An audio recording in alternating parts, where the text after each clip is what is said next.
Roads law पढ़ेंगे for J mains और advance.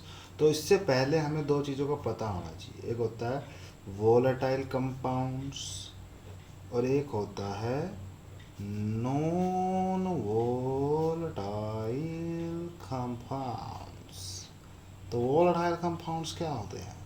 Volatile compounds वो कंपाउंड्स होते हैं जिनको जब आप हीट करते हो तो वो वेपर्स में कन्वर्ट हो जाते हैं, which are converted into vapours on heating, which are converted into vapors on heating, जो हीट करने पर वेपर्स में कन्वर्ट हो जाते हैं, ठीक है। और नॉन वोलेटाइल कंपाउंड्स वो कंपाउंड्स होते हैं जो वेपर्स में कन्वर्ट नहीं होते हीट करने पर, which are not converted into vapours on heating, ठीक है। वो कंपाउंड जो हीट करने पर वेपर्स में कन्वर्ट हो जाएं वो वोलेटाइल, और जो ना हो वो नॉन वोलेटाइल। नॉन वोलेटाइल के एग्जांपल जैसे कि सॉल्ट, कर लो हीट जितना करना बस की, शुगर कर लो ना हो जाए तो, एट्सेट्रा, ठीक है। ऐसे इसके एग्जांपल वाटर हो गया, ठीक है, टोल्यून हो गया, ठीक है। इनको अगर आप हीट करोगे तो ये किस में कन्वर्ट हो जाते हैं? वेपर्स के अंदर कन्वर्ट हो जाते हैं। ऐसे ही बेंजीन हो गया, इनको हीट करने पर वेपर्स में ये कन्वर्ट हो जाते हैं। जनरली लिक्विड के सॉलिड के वेपर्स बन जाते हैं, सबके बने जरूरी नहीं, ठीक है। जैसे कि शुगर साल्ट हो गया। तो वोलेटाइल कंपाउंड वो होते हैं जिनको हीट करने पर वेपर्स में कन्वर्ट हो जाते हैं, और नॉन वोलेटाइल कंपाउंड वो होते हैं जिनको हीट करने पर वेपर्स में कन्वर्ट नहीं होता है। अब इन्हीं से लो जो है ना थोड़ा सा आगे बढ़ता है।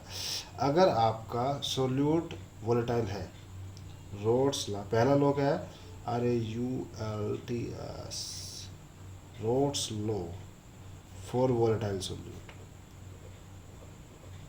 देखो सोलवेंट जो होगा ना वो तो वोलेटाइल होगा ही होगा, मतलब सोलवेंट के तो वेपर्स बनेंगे ही बनेंगे, लेकिन अगर सोल्यूट भी वोलेटाइल हुआ तो उसके भी वेपर्स बनेंगे। अगर आपका सोल्यूट वोलेटाइल है, सोलवेंट तो ऑलरेडी होता है, अगर सोल्यूट भी वोलेटाइल है तो जो सोल्यूशन का वेपर प्रेशर होगा वो सोलवेंट की वजह से भी होगा और सोल्यूट की वजह से भी होगा। मैं रिपीट करता हूँ, अगर आपका सोल्यूट भी वोलेटाइल है मतलब सोल्यूट के भी वेपर्स बन सकते हैं, तो जब आप हीट करोगे ना सोल्यूशन को तो जो वेपर्स बनेंगे वो सोलेंट के पार्टिकल्स के भी बनेंगे और सोल्यूशन के पार्टिकल्स के भी बनेंगे, ओ सॉरी सोल्यूट के पार्टिकल्स के भी बनेंगे। तो जो सोल्यूशन का वेपर प्रेशर होगा वो सोलवेंट की वजह से तो होगा ही होगा, साथ के साथ सोल्यूट की वजह से भी होगा। तो Raoult's law for volatile solute ये कहता है the vapour pressure of the solution, the vapour pressure of the solution, इसको कहने के कई तरीके हैं, पहला तरीका लिख लेते हैं चलो इसको। The vapour pressure of the solution, आप फिक्र मत करो, सारा समझाऊंगा, कंप्लीट अंडरस्टैंडिंग दूंगा एक एक टॉपिक की, कोई बात नहीं छूटेगी। आपका मेंस एडवांस का कोई क्वेश्चन नहीं अटकना इस टॉपिक से। The solution, the vapour pressure of the solution is equal to the सम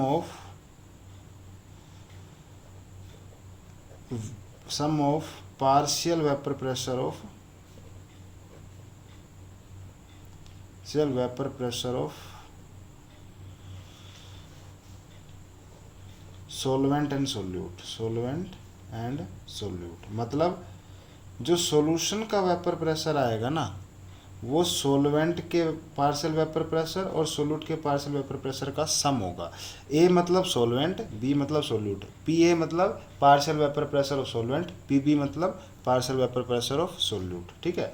और आप कहो तो मैं ये बात लिख देता हूँ, पी ए मतलब है पार्शियल वेपर प्रेशर, वी मतलब vapour pressure of solvent, A मतलब ए स्टैंड्स फॉर सोलवेंट, इसका मतलब है पार्शियल, वीपी मतलब vapour pressure of solute, B मतलब होता है solute. Raoult's law for volatile solute के लिए कहता है कि भाई जो सोल्यूशन का वेपर प्रेशर होगा वो सोलवेंट की वजह से भी होगा और सोल्यूट की वजह से भी होगा, यानी vapour pressure of the solution is equal to the sum of the partial vapour pressure of solvent and solute. ये इसको कहने का एक और तरीका भी है, the vapor pressure of a component of solution is equal to the product of mole fraction of that component and vapor pressure of that component in pure state। अभी आपके सर के ऊपर से गई होगी है ना, जस्ट एक मिनट दो मुझे। अगर आपका सोल्यूट वोलेटाइल है, तो जो सोलवेंट का वेपर प्रेशर होगा ना, vapour pressure of solvent is equal to product of multiply मतलब product of mole fraction of solvent and mole fraction of solvent and vapour pressure of solvent in pure state. मतलब जो solvent का partial vapour pressure आएगा वो solvent के mole fraction और उसका जो वेपर प्रेशर था जब वो प्योर था, उन दोनों चीज़ों का प्रोडक्ट आएगा। ऐसे ही सोल्यूट का जो वेपर प्रेशर आएगा, partial vapour pressure is equal to mole fraction of solute is equal to the product of mole fraction of solute and vapour pressure of solute in pure state. ये vapour pressure है solute का जब वो pure था, और ये vapour pressure है solvent का जब वो प्योर था। तो सॉल्वेंट हो चाहे सोल्यूट, दोनों के दोनों कंपोनेंट है सोल्यूशन के, तो हम ये कह सकते हैं the vapour pressure partial vapour pressure of a component of solution, partial vapour pressure of a component of solution is equal to product of mole fraction of that component and vapour pressure of that component in pure state. The partial vapor pressure of a component of solution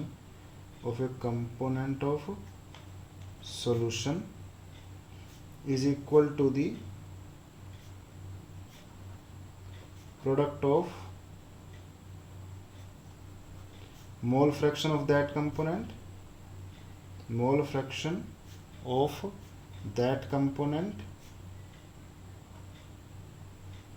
and vapor pressure of that component in pure state, अगर आप solvent ले रहे हो तो solvent का ही mole fraction लेना है और सॉल्वेंट का ही वेपर प्रेशर लेना है प्योर स्टेट में। अगर आप सोल्यूट ले रहे हो, बी ले रहे हो, तो सोल्यूट का ही आपको मोल फ्रैक्शन लेना है और सोल्यूट का ही आपको वेपर प्रेशर लेना प्योर स्टेट में। पार्शियल वेपर प्रेशर तब निकल कर आएगा। और यहाँ से अगर देखा जाए तो ये चीज़ तो कांस्टेंट है, ये चीज़ भी कांस्टेंट है। अगर ये चीज़ कांस्टेंट है तो जैसे जैसे एक्स से बढ़ेगा वैसे वैसे पी ए बढ़ेगा। तो ऐसे भी बोल सकते हैं कि partial vapour pressure of solvent directly proportional to mole fraction of solvent. ऐसे इसका बोल सकते हैं P B directly proportional to X B. यानी तीसरा, ये तो दूसरा तरीका है Raoult's law for volatile solute को कहने का, ठीक है। और ये तीसरा तरीका आ गया क्या, कि vapour pressure of a partial vapour pressure of a component solution is directly proportional to mole fraction of that component. या फिर अगर ऐसे कहो तो partial vapour pressure of solvent directly proportional to mole fraction of solvent, partial vapour pressure of solute is directly proportional to mole fraction of solute. Simple मैं लिख देता हूँ, partial vapour pressure VP of a component of solution, partial vapor pressure of a component of solution is directly proportional to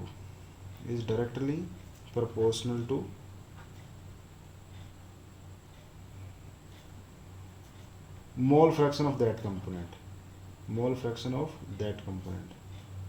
मतलब पता है इसका क्या है? इसका मतलब ये है कि अगर सोलवेंट का मोल फ्रैक्शन बढ़ा ना सोल्यूशन में, सोलवेंट की अमाउंट बढ़ी तो उसका पार्शियल वेपर प्रेशर भी बढ़ेगा। और अगर सोल्यूट का मोल फ्रैक्शन बढ़ा या सोल्यूट की अमाउंट बढ़ी सोल्यूशन में तो उसका पार्शियल वेपर प्रेशर, बिल्कुल सही ओबियस सी बात है यार। अगर आप सोल्वेंट की अमाउंट बढ़ा रहे हो तो सोल्वेंट का वेपर ज़्यादा बढ़ेंगे, आप सोल्वेंट का वेपर ज़्यादा बढ़ेंगे तो उसका वेपर प्रेशर भी तो ज़्यादा होगा। अगर आप सोल्यूट की अमाउंट बढ़ा रहे हो तो सोल्यूट के भी सोल्यूट के भी वेपर ज़्यादा बढ़ेंगे, और जब उसके वेपर ज़्यादा बढ़ेंगे तो वेपर प्रेशर ज़्यादा होगा। सिंपल सी बात है, ठीक है। अब इसको ऐसे लिख सकते हैं, देखो हमें पता है पी ए क्या है, एक्स से पी नोट है, और पी बी क्या है, अभी लिखा X B P naught B, ऊपर लिख के आए हैं ना, ये लिख रखा है यार, भूल मत जाना। और पी एस क्या लिखा था पीछे, sum of partial vapour pressure of solvent and solute. तो यहाँ से पी एस क्या आएगा, पी ए की वैल्यू यहाँ से डाल दो इसमें, एक्स से पी नोट है plus X B P naught B, बस ये इक्वेशन याद रख लो, ये नीचे वाली पी एस इजिकल्स टू में एक्स से पी नोट है plus X B P naught B.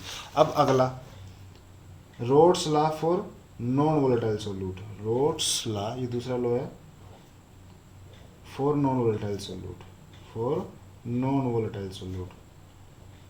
मतलब क्या है, ये कहना चाह रहा है कि अगर आपका सोल्यूट के वेपर्स नहीं बन सकते, सोल्यूट नॉन वोलेटाइल है, अगर आपको सोल्यूट के वेपर्स नहीं बन रहे तो सोल्यूशन का वेपर प्रेशर सिर्फ सोल्वेंट की वजह से होगा, सोल्वेंट के तो वेपर्स बनेंगे ही बनेंगे, ठीक है।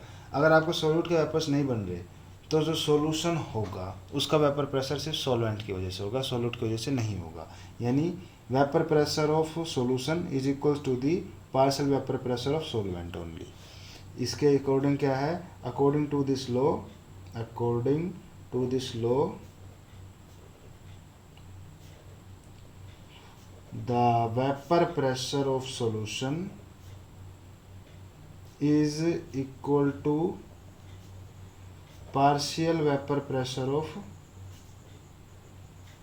solvent when solute is non volatile। solute is non volatile, जब सोल्यूट के वेपर्स ही नहीं बन रहे तो उसका वेपर प्रेशर होगा ही नहीं।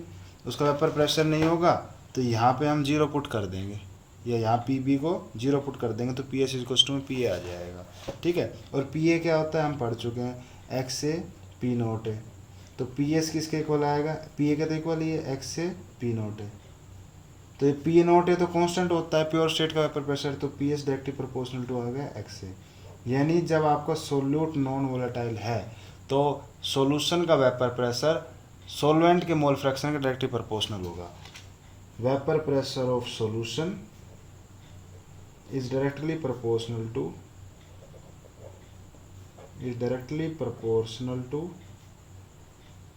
वीपी मतलब वेपर प्रेशर है, to the mole fraction of solvent।